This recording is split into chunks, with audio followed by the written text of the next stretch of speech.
ways I do. And I think the proof of that too is you watch some of these guys that you would have said had, rough early stages of their careers, the Sam Darnolds and the Baker Mayfields, and the success that they're now having, in their second and third stop after they've had a chance to get some experience and maybe be in some more capable situations. At the end of the day, I really have kind of developed a formula just based on observation, for a lot of these young quarterbacks in finding success in the NFL. And first and foremost, I think a lot of these guys need about 50 high-level starts before you're going to know what you have in a quarterback.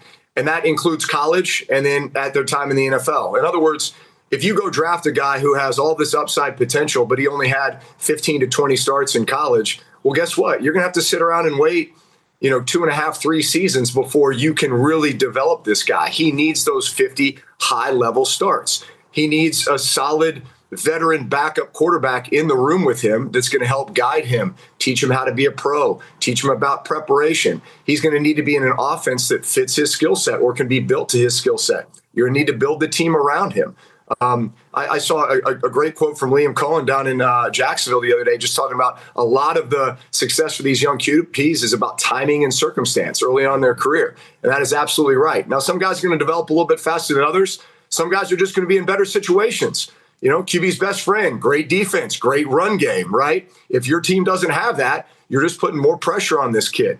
So at the end of the day, that's really the formula.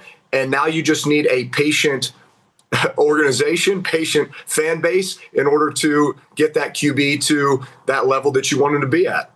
So, Cam, you are an anomaly or an outlier to this, but Drew Brees, as you heard, said you need 50 high-level starts from college and the pro together to really see what type of quarterback that you have. Bro, so what's your thoughts? This was so true, but this is also the reality to that. I don't think fan bases, coaches even have the patience or the time to properly give players time to develop. And I'm reminded by this. If Peyton Manning played in this generation of sports, would we have been able to really see him grow into one of the, if not arguably one of the greatest quarterbacks that we've ever seen? Yeah, especially in this era. No, right? You wouldn't. They would have been like, bro. He's a bust. Yeah, exactly. But when you hear him say, or Drew Brees or Liam Cohen, Coach Liam Cohen say, timing and circumstance and patience, those things are important for a quarterback's development, not just a quarterback, a player's development. Yeah. Because oftentimes there've been so much to be said where fan bases are starving for somebody to take control. And unfortunately for fan bases, it's going to take time for that individual to grow into their greatness. Yeah. The thing about it where it gets tricky to say, hey, he needs 50 high-level starts.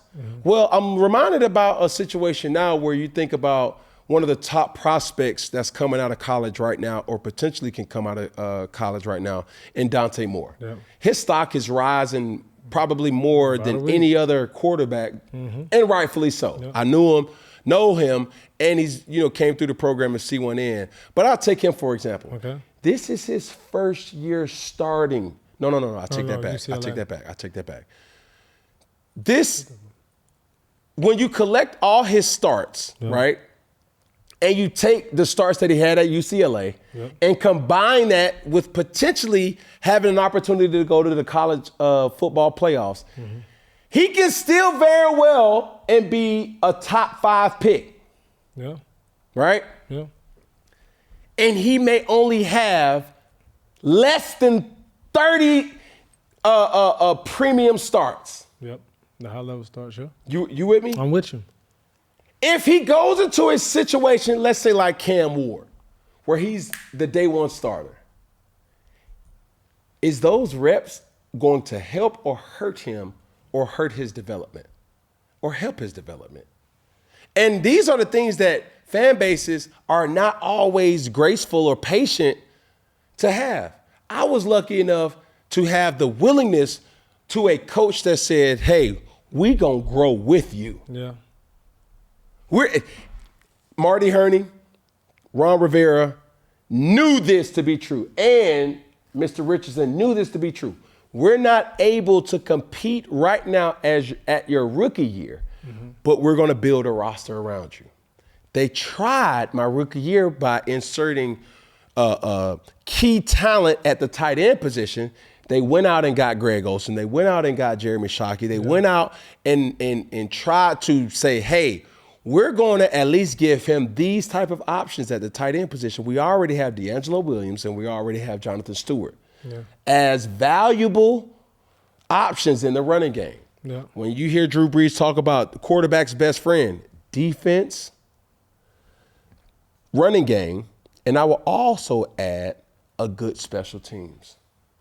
A good kicker, where you just got to get to the 40. Ain't that good?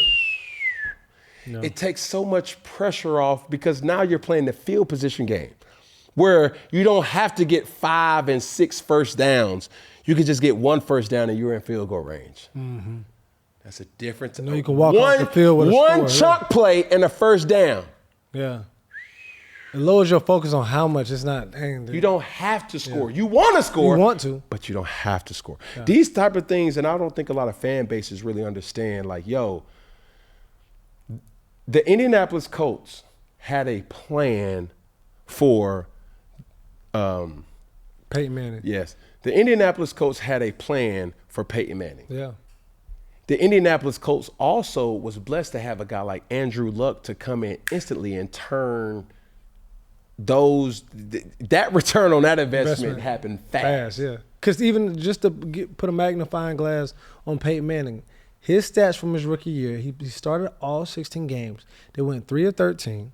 He had 3,739 passing yards, 26 touchdowns, but 28 interceptions.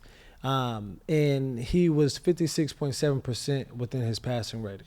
Passing complete. But those things, when you think about guys like a Troy Aikman, right, who come into this league and don't have instant success. Yeah. But it's not overnight. A thing that also is a quarterback's best friend, and he hinted toward it in Drew Brees, I'm still talking about that, is a solid veteran quarterback. Man, I don't think this person gets enough praise, bro, but I'm going to give him his flowers right now, bro. Derek Anderson, for me, hey, fella. Hey, bud. Hey, where you at, fella? Look, like, he helped me grow. I knew nothing about being a professional quarterback. Yeah. I thought I did. I had the talent to be a professional quarterback. But Derek Anderson, Ken Dorsey, Mike Shula really was the morphing power to saying, hey, get our guy right. Hey, make sure he comes into each meeting with a notebook,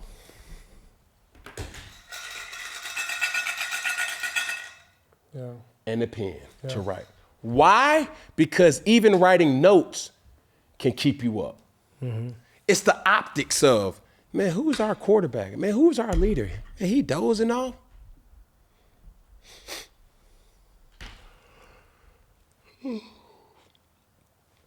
If your teammates are seeing you snooze, what is that saying about you? You want to be the person that's always in it. It got to a point when I was in Carolina that my competitive nature took over. After my 3rd and 4th year in Carolina, even though we had some success in going to the playoffs, not playoff success, but we went to the playoffs once during this time, every time that I would come into every time I would come into work, and I wasn't always driving. I would always either have a scooter or some type of technical apparatus that would kind of get me from point A to point B. I used to always stay uptown, so I would either walk or do something that would get me up. But I will always see a white Range Rover. And I'm like, man, who the hell white Range Rover is this? One particular day, I go in the white Range Rover, and if folks don't know a player's parking lot and how it looks like, man, it looks like an exotic car lot. You got Range Rovers, Porsches, Mercedes-Benz, Ferraris, you got Rolls Royces, you got all type of cars. Yeah. But this particular car was always there. I looked on the license plate. It had an Oregon license plate. Man, I'm like, man, who car is this? Every time I would go into the locker room, you know when a person is there because the equipment staff would always make the seats in unison. So typically when you go into the locker room, well, in our locker room, if you see a seat already adjusted, that's a highly chance that person or somebody's there. Mm-hmm. I will come into, you know what I'm saying, a couple days, couple years, and I started to say, man, how in the world is Derek Anderson as a backup quarterback beating me to work? And not only is he at work, and granted, this was before Postmates, this was before Uber Eats, this was before any type of grab and dash and any type of electronic device that could order any type of food. I knew Derek Anderson in the morning was damn near gonna be barefoot, walking around the locker room, drinking his iced coffee and chewing tobacco. Yeah. So that means he was up early enough to go to Starbucks, get his order, place his order, and to be the first, not one of the first, the first player in that locker room. I started to take that personal. I started, no, ain't no way in the world. And he didn't know I was peeping him. Yeah. I took that personal. As the leader of the team, I need to lead by example. And anybody knows this about Cam Newton. Being around Cam Newton, am I a morning person? No, you're not. No. I've just accepted. No words. So much so, man, my kids ain't even morning people. Like, bro, our drives in the morning is so quiet. And everybody cool. If it doesn't require us nodding or shaking our head, then cool, man. All that giggling stuff in the morning. Man, my son Caesar, boy, he the worst at it, boy. Caesar get up, he jumping all perky up and like, hey, good morning, Daddy. I'm like, listen, boy, hey. Get the hell pissed out. In your cornflakes, Cam? Get the hell out my damn. God, somebody. Get that, man, I ain't with all that jolly stuff in the morning. He's not. Trying to tell you, that's how we Everybody else chosen all the way in the back seat. He gonna take a sleep. Kudos, she gonna, you know what I'm saying, she gonna chill. Big Poon, he already knocked out and he the first one to go to school. And Suge, he out the way. He ain't really friendly. So for me, observing that from Derek Anderson made me a better football player as a leader. I didn't know that was important. Mm-hmm. So anytime I see or hear quarterbacks or hear leaders, and I'm like, hey, bro, what time you get into the facilities? Oh, man. Matter of fact, what time does the first meeting start? And I would treat that like if the first meeting starts at 8 o'clock, I need to be there at 6. Because now for that first meeting, I would give myself grace to say, I ain't got to see nobody at 6 a.m. Yeah.